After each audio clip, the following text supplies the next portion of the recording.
हम्म, तो फिर से शुरू करते हैं। तो जब ये एटम दूर दूर हैं तो इनके बीच में कोई बॉन्ड नहीं है। बॉन्ड बनाने के लिए क्या करना पड़ेगा, इनको करीब आना पड़ेगा, तभी ओवरलैपिंग होगी। जहां पर ये जिस ऑर्बिटल में इलेक्ट्रॉन है वो ऑर्बिटल आपस में ओवरलैप करेंगे। तो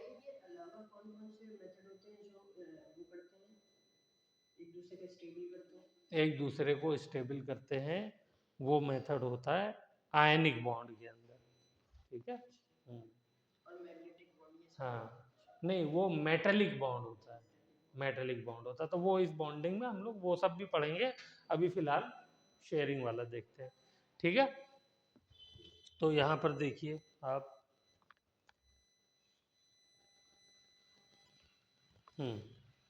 तो ये जब दोनों एटम करीब आए तो इनकी एनर्जी क्या हुई, ये दो हाइड्रोजन एटम जब इनफाइनाइट डिस्टेंस पर हैं तो इनकी एनर्जी क्या है, जीरो पोटेंशियल एनर्जी। अब ये करीब आ रहे हैं तो इनकी पोटेंशियल एनर्जी क्या हो रही है, जीरो से भी कम होती जा रही है, जीरो से भी कम होती है।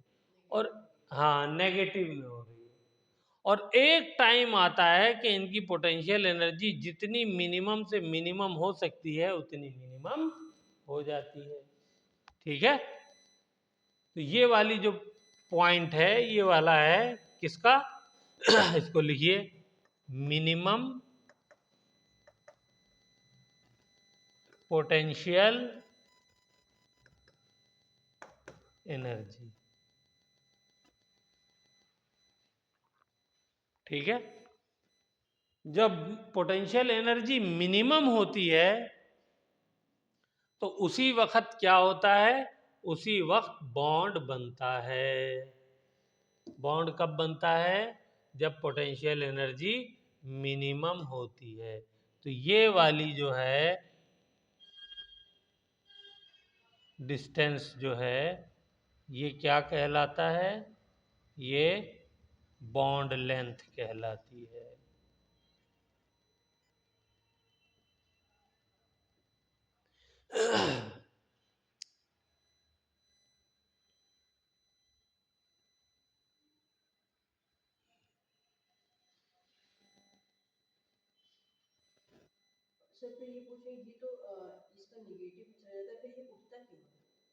हाँ अभी बताता हूँ बेटा, अभी बताता हूँ, सब बताऊंगा।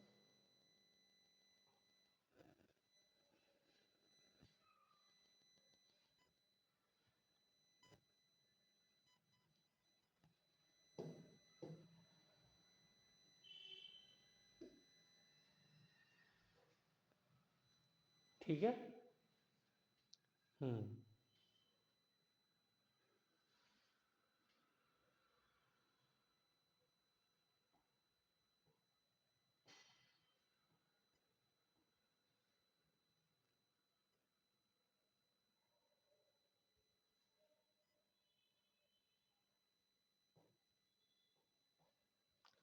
ये वाली जो पॉइंट है, ये वाला जो मैंने ये लाइन बनाई है, इस वाले पॉइंट पे ये जो दोनों एटम के बीच का डिस्टेंस है वो देखिए कितना हो गया,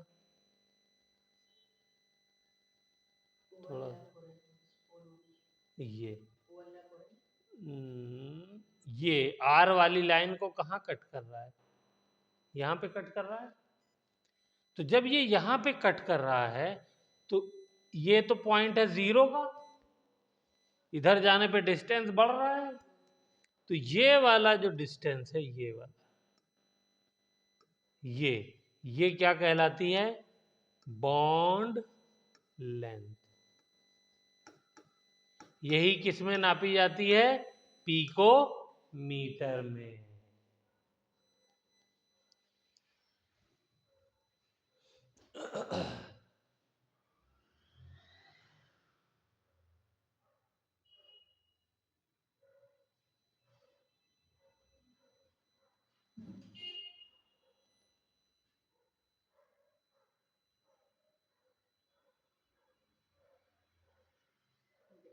ठीक है।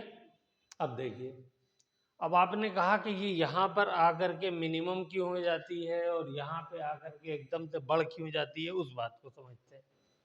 तो सबसे पहले मैं दो क्या करता हूं, हाइड्रोजन एटम को दोबारा बनाता हूं। ठीक है, ये हाइड्रोजन एटम है।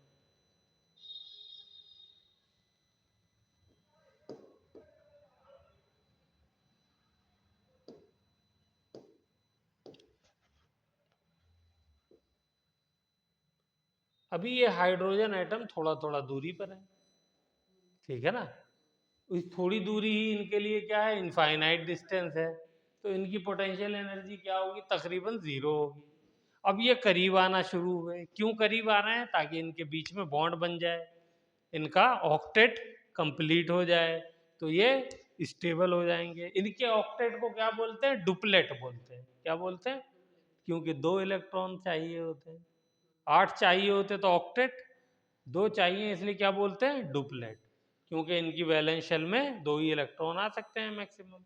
अब देखिए ये करीब आना शुरू हुए, तो मुझे ये बताइए, जब ये करीब आएंगे तो इसके बीच में न्यूक्लियस है और एक इलेक्ट्रॉन हम्म है नहीं है, चलो यहां बना देता हूं एक, यहां पे न्यूक्लियस है, न्यूक्लियस में प्लस चार्ज, यहां पे इलेक्ट्रॉन है नहीं है, यहां पर भी न्यूक्लियस, यहां पर इलेक्ट्रॉन, दोनों में है नहीं है। अब ये करीब आना शुरू हो गए, करीब आना शुरू हुए तो क्या हो जाएगा, ये इलेक्ट्रॉन भी करीब आएगा और न्यूक्लियस भी करीब आएगा। तो जब दोनों करीब आएंगे तो उसकी वजह से क्या हो जाएगा, उसकी वजह से क्या हो जाएगा, हाँ उनकी वजह से ये होगा कि ये प्लस चार्ज यहां आ गया, ये इलेक्ट्रॉन यहां आ गया।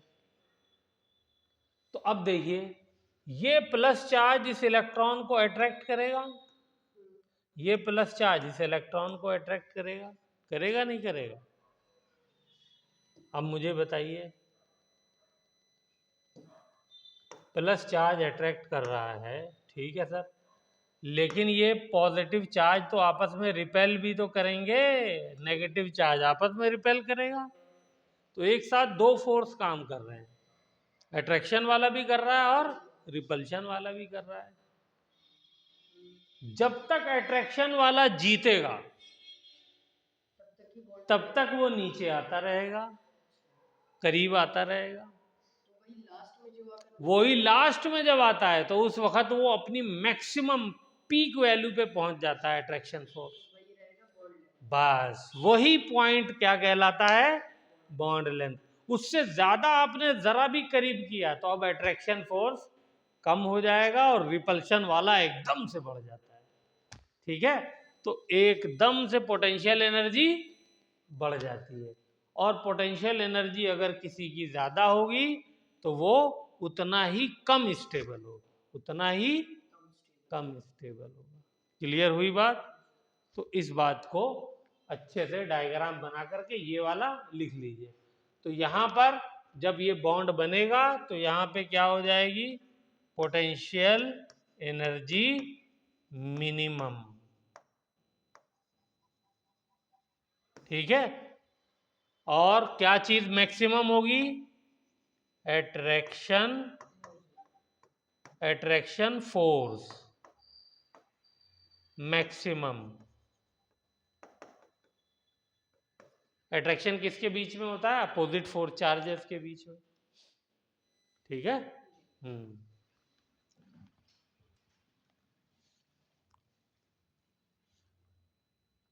तो ये हमारा,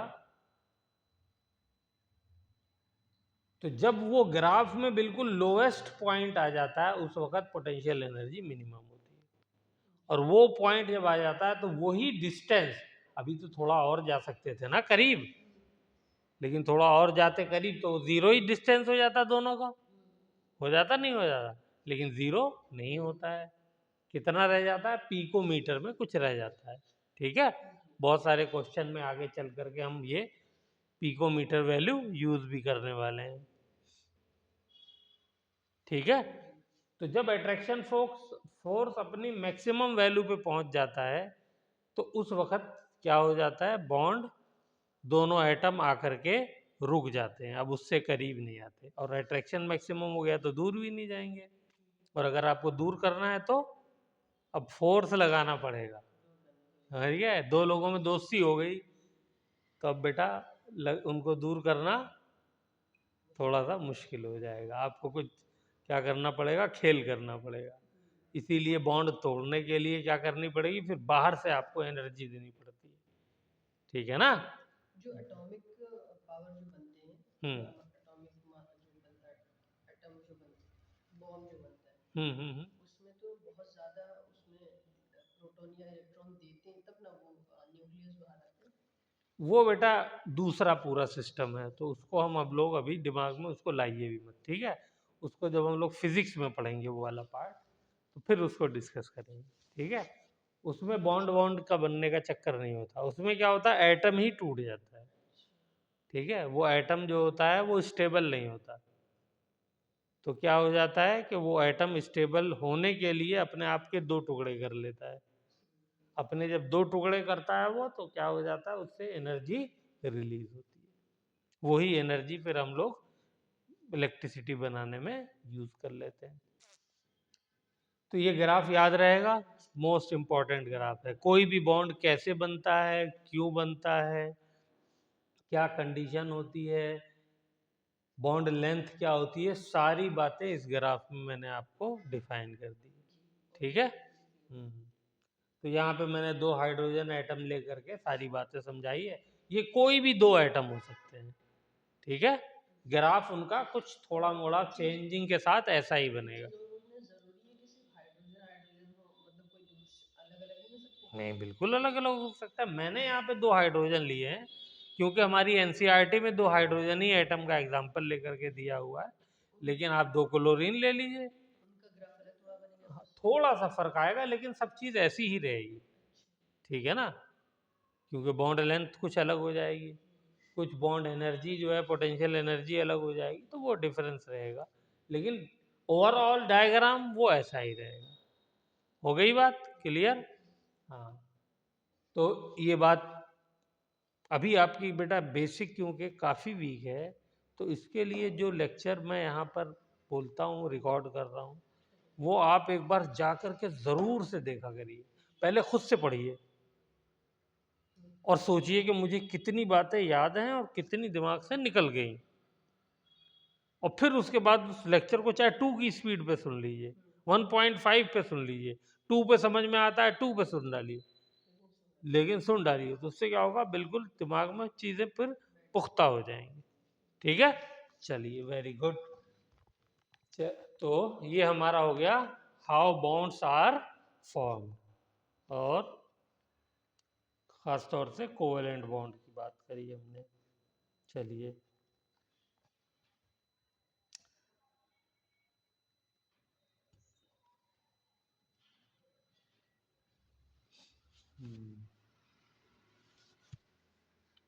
ठीक, तो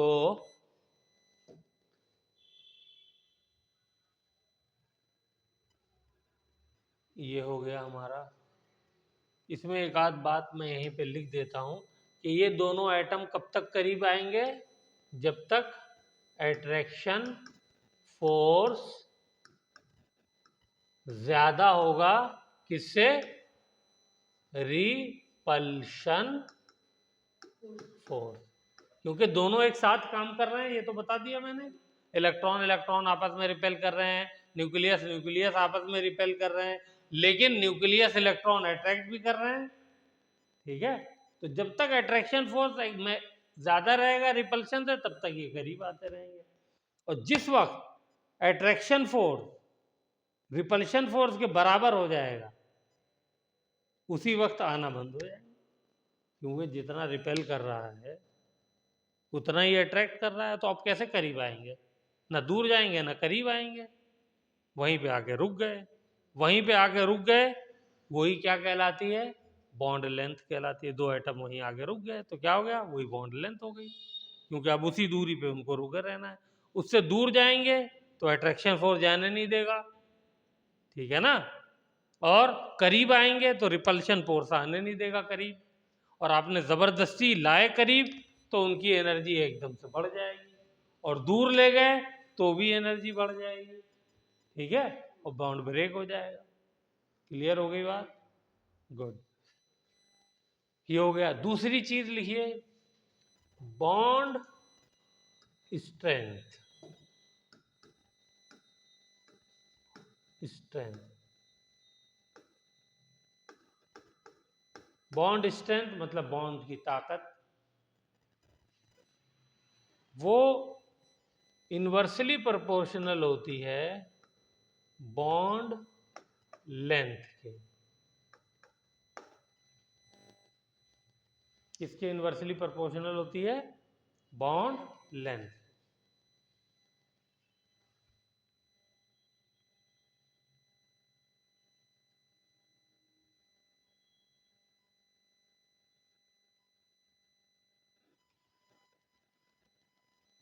ठीक है,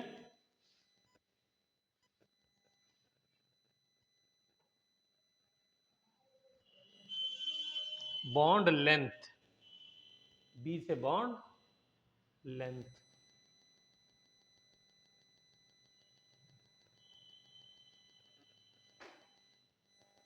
ठीक है, बॉन्ड क्यों बनता है? हाँ, फॉर्मेशन से क्या होता है? स्टेबिलिटी मिलती है,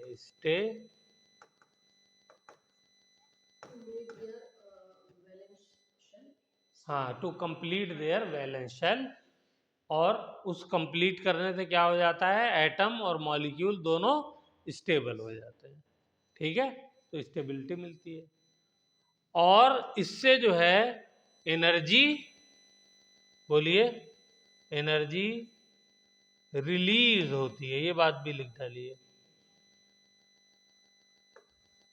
जब बॉन्ड बनता है तो एनर्जी रिलीज होती है।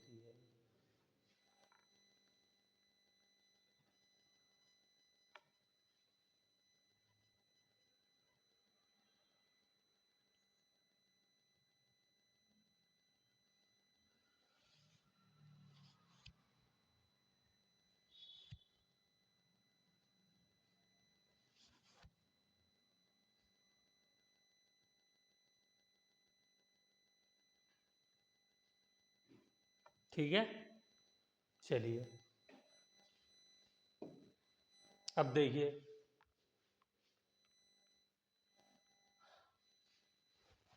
एटम, मैंने आपको कई एटम का इलेक्ट्रॉनिक कॉन्फ़िगरेशन लिखने के लिए, एटम का स्ट्रक्चर बनाने के लिए कहा था, आपने बनाया भी था। एक बनाया था C6 का, दूसरा बनाया था किसका? नाइट्रोजन का, तीसरा ऑक्सीजन का, 8, ठीक है। चलिए जरा सा इनका बनाइए, तो एटम का स्ट्रक्चर बनाइए जल्दी से। नहीं, एटम का खाली स्ट्रक्चर बनाना है, न्यूक्लियस और कितने इलेक्ट्रॉन कितने किस शेल में होंगे। जल्दी से बनाइए।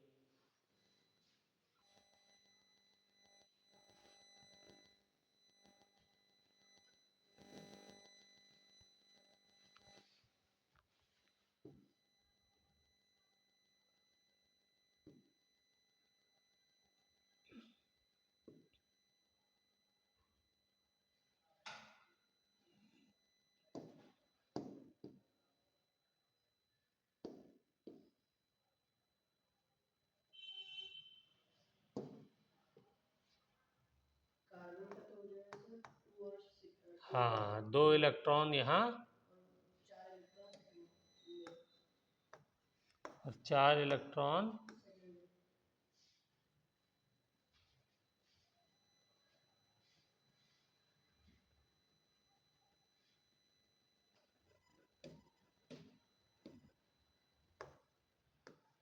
4 इलेक्ट्रॉन सेकेंड में।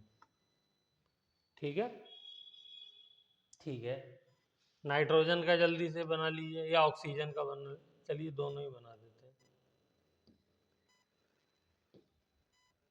सेम रहेगा, बस 4 की जगह 5 हो जाएगा। गुड।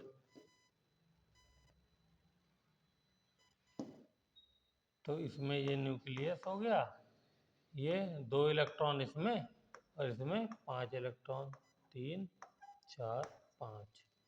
इसमें आइए,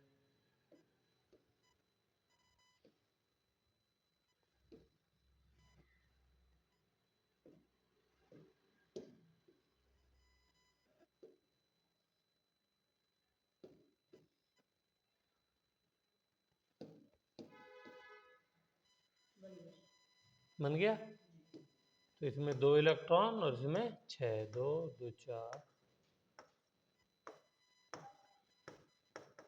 ठीक है, ओके। अब देखिए मैं क्या बताना चाह रहा हूं। तो आउटर मोस्ट शेल को क्या कहते हैं? जो सबसे बाहर शेल होती है इसको क्या कहते हैं? Valence shell. इसको लिखिए, इसका दूसरा नाम क्या होता है? Outermost shell.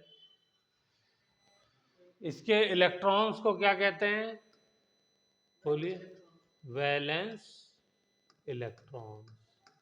ठीक है, जितने इलेक्ट्रॉन होंगे वो क्या कहलाएंगे? Number of valence electron. इसके अंदर नंबर ऑफ वैलेंस इलेक्ट्रॉन कितने? 6। इसमें कितने? 5। इसमें कितने? 4। ठीक है, यही इनकी क्या कहलाती है? वैलेंसी कहलाती है। क्या कहलाती है? वैलेंसी कहलाती है। ठीक है, तो ये बात लिखिए, फिर उसके बाद अगली बात शुरू करेंगे।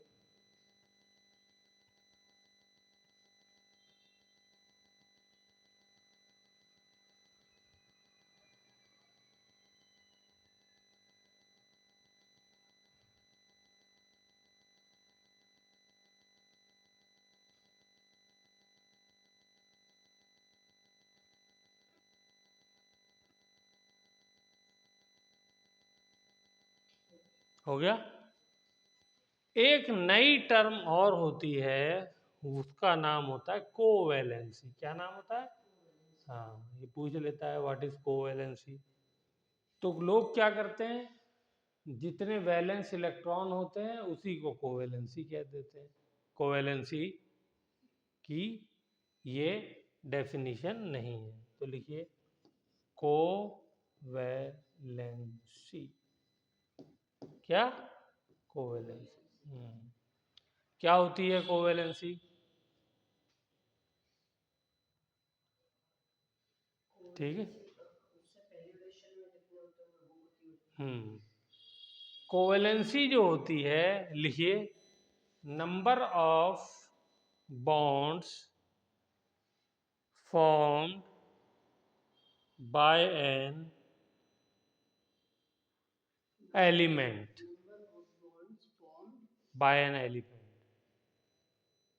is called its covalency.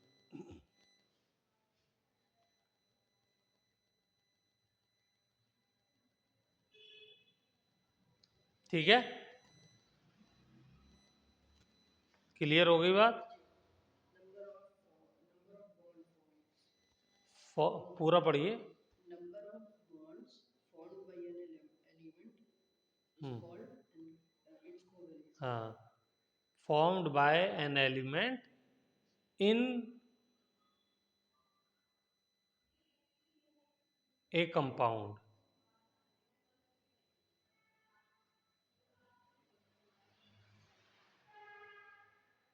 ठीक है, अब पढ़िए। Number of bonds formed by an element in a compound is called covalency. ठीक है, अब ये फिक्स नहीं होती है, ये चेंज भी हो सकती है। ठीक है, एक ही एलिमेंट के लिए डिफरेंट कोवेलेंसी हो सकती है। वैलेंसी नहीं चेंज हो सकती, वैलेंस शेल चेंज नहीं हो सकते, वैलेंस इलेक्ट्रॉन चेंज नहीं हो सकते, लेकिन कोवैलेंसी चेंज हो सकती है। एक एग्जांपल लिख लीजिए, बेस्ट एग्जांपल सल्फर।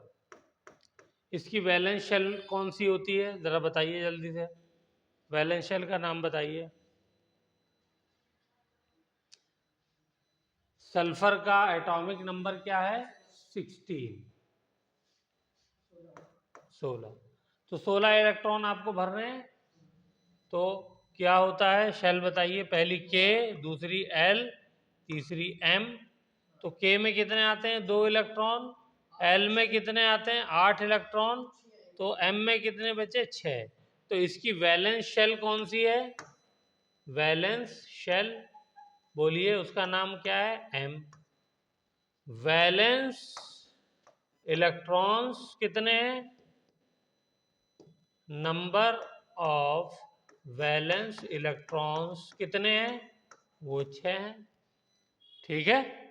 या वैलेंसी जो है हम कह सकते हैं कितनी है, 6 है। लेकिन कोवैलेंसी 6, इसकी गारंटी नहीं, हो भी सकती है, वो किस पे डिपेंड करती है कोवैलेंसी, कितने बॉन्ड बना रहा है। तो उसके लिए आपको कंपाउंड पता होना चाहिए,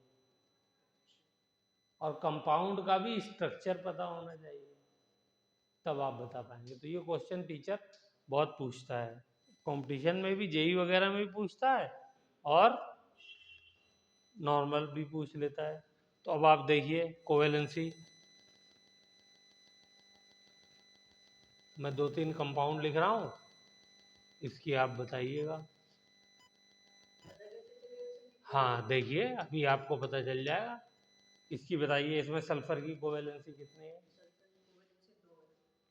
स्ट्रक्चर पता है कैसे बनता है आपको,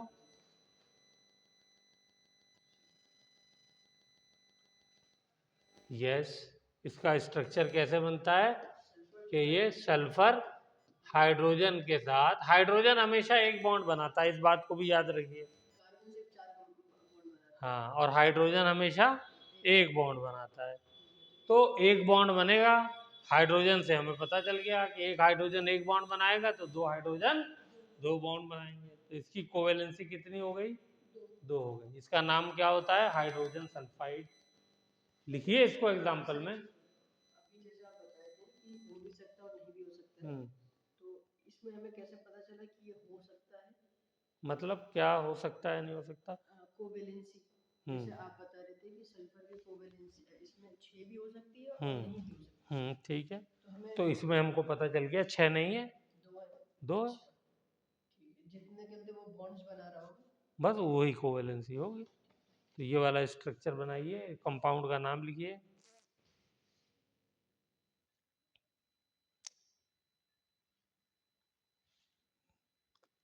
इसका नाम क्या है, हाइड्रोजन सल्फाइड।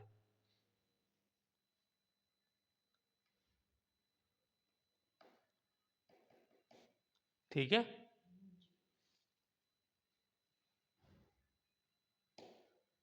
ओके। इसकी स्मेल जानते हैं कैसी होती है, लिख लीजिए, ये बहुत पसंदीदा क्वेश्चन है। स्मेल लिखिए, स्मेल आगे ही लिखिए, आगे जगह है। अभी यहाँ पे कोवैलेंसी लिखूंगा। अच्छा हाँ, स्मेल इज ऑफ रॉटन, रॉटन जानते हैं क्या मतलब हुआ, सड़ा हुआ, डबल टी आएगा, रॉटन एग, सड़े हुए अंडे की जैसी महक होती है वैसे होती है, ठीक है। अब दूसरा कंपाउंड लिखता हूं, SO2 सल्फर डाइऑक्साइड।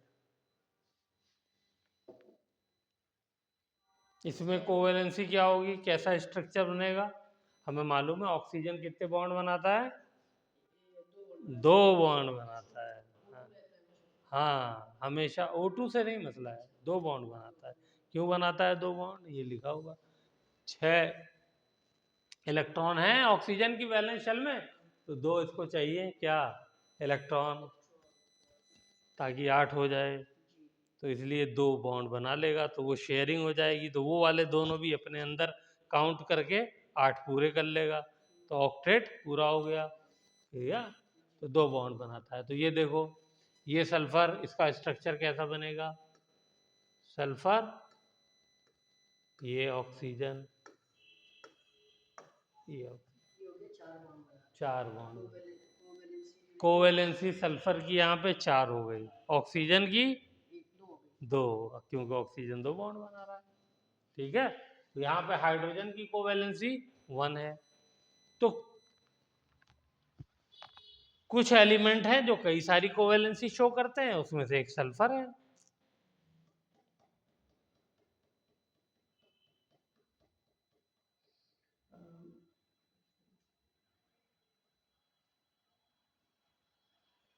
ऑक्सीजन किसी के भी साथ रहेगा हमेशा डबल ही बॉन्ड बनेगा।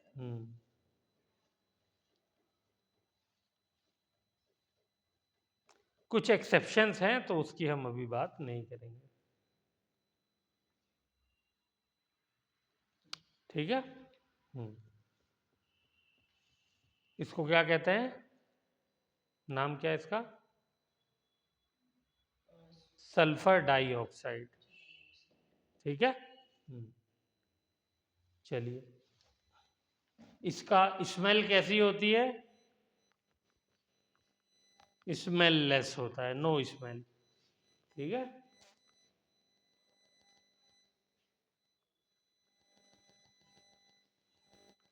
अब आइए तीसरा कंपाउंड इसका बनाते हैं, SO3 सल्फर ट्राइऑक्साइड। इसमें जो है वो कोवेलेंसी क्या हो जाएगी, 6 हो जाएगी। बनाइए, 1 2 3, ऐसा स्ट्रक्चर होता है इसका। देखिए 3 ऑक्सीजन लग गई और क्या बॉन्ड बन गया,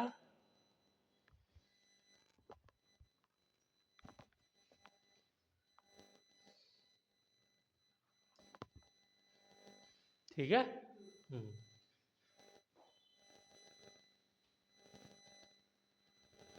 गुड।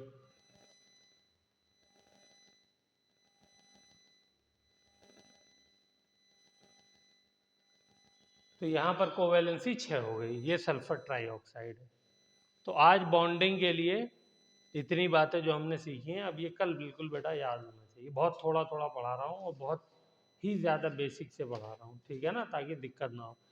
एक जो आपने कल भी कहा था, याद दिलाया था, वो ऑर्बिटल में हम इलेक्ट्रॉन कैसे भरते हैं, वो वाली कॉन्फ़िगरेशन जिसको लोग इलेक्ट्रॉनिक कॉन्फ़िगरेशन कहते हैं, उसको थोड़ा सा सीख करके आइएगा, क्योंकि कल जो है वो हमें उसकी ज़रूरत पड़ेगी। ठीक है, तो वो क्या कैसे भरते हैं वो मैं लिख दूं, आप खाली उसको याद करिएगा। ठीक है, तो पहले कौन सा ऑर्बिटल आता है जब हम भरते हैं इलेक्ट्रॉन, 1s, फिर 2s, फिर 2p, फिर 3s, फिर 3p, फिर 4s, फिर 3d, फिर 4p। हाँ, अभी इतना याद रखिएगा। ठीक है, एस में कितने इलेक्ट्रॉन भर सकते हैं मैक्सिमम, 2, कोई सा भी एस हो। ठीक है, इसकी शक्ल कैसी होती है, इसकी शक्ल स्फेरिकल होती है ऐसी। ठीक है, इसमें कितने ऑर्बिट इलेक्ट्रॉन आ सकते हैं, 2 इलेक्ट्रॉन आ सकते हैं। ठीक है, पी ऑर्बिटल जो लिखते जाइए, पी ऑर्बिटल जो है इसमें कितने मैक्सिमम इलेक्ट्रॉन भर सकते हैं, 6। ठीक है, इसकी शक्ल कैसी होती है, इसकी शक्ल होती है डंबल की तरह, ये। ठीक, इसकी शक्ल डंबल की तरह होती है। और डी ऑर्बिटल में मैक्सिमम कितने इलेक्ट्रॉन होते हैं, 10 इलेक्ट्रॉन होते हैं। इसकी शक्ल जो होती है वो डबल डंबल होती है।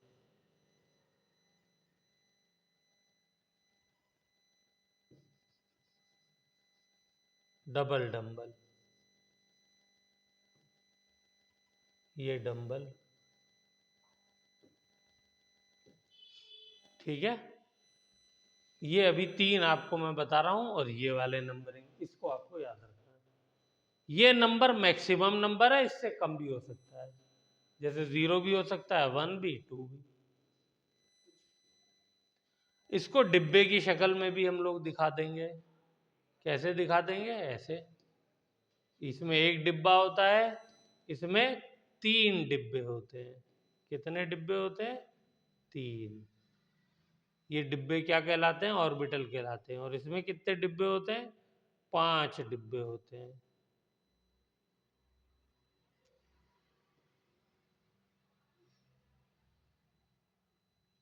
ठीक है।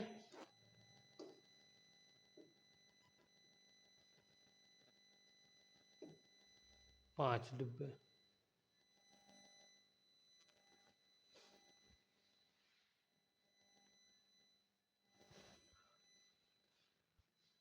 हर डिब्बे में कितने इलेक्ट्रॉन आ सकते हैं? 2। और इलेक्ट्रॉन हमेशा एक ऊपर को एरो बनाएंगे हाफ, तो एक नीचे को। तो इसलिए देखिए 2 इसमें आ रहे हैं तो 2 है। इसमें 6 हैं तो इसलिए 3 डिब्बे चाहिए। इसमें 5 हैं, 10 हैं तो 5 डिब्बे चाहिए।